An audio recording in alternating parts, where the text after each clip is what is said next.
श्री स्वामी समर्थ. आज गुरुचरित्रच्या पारायण या शेवटच्या 11व्या भागात गुरुचरित्राचे पारायण पूर्ण झाल्यानंतरची सांगता श्रद्धेने आणि आपल्या घरच्या परंपरेनुसार करावी. श्री दत्तात्रेय नृसिंह सरस्वती महाराज किंवा गुरुचरित्र ग्रंथाची पूजा करावी. गुरुचरित्राचे अंतिम अध्याय वाचन करून पारायण पूर्ण करावे. त्यानंतर आरती करावी. श्री दत्तांची आरती करावी. नैवेद्य दाखवावा. शक्य असल्यास पुरणपोळी, खीर, पंचपक्वान्न किंवा आपल्या परंपरेतील नैवेद्य दाखवू शकता. गुरुचरित्र ग्रंथाला नमस्कार करून पारायण निर्विघ्न पूर्ण झाल्याबद्दल श्री गुरूंचे आभार मानावेत.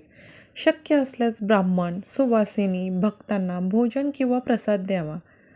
आपल्या सामर्थ्यानुसार दानधर्म करावा. शेवटी सर्वांना श्री गुरुदेव दत्त नामस्मरण करण्यास सांगावे.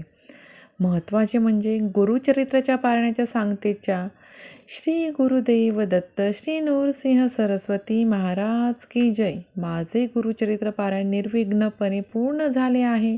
श्री गुरूंच्या कृपेने हे पारायण पूर्णत्वास जाऊ दे असे म्हणावे.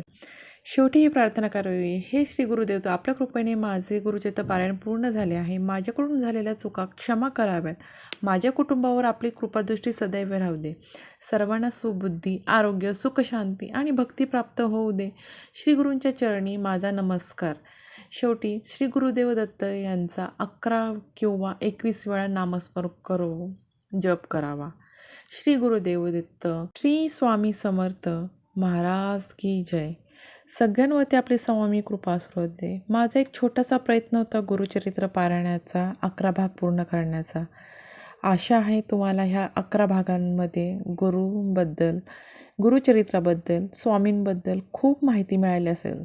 माझ्या क्षमतेनुसार मी तुम्हाला सर्व माहिती देण्याचा प्रयत्न केलेला आहे. तरी माझ्याकडनं काही चूक झाली तरी एक स्वामी भक्त म्हणून मला क्षमा करावी आणि आपला हा व्हिडिओ सगळ्यात जास्त स्वामी भक्तांपर्यंत पाठवा. धन्यवाद.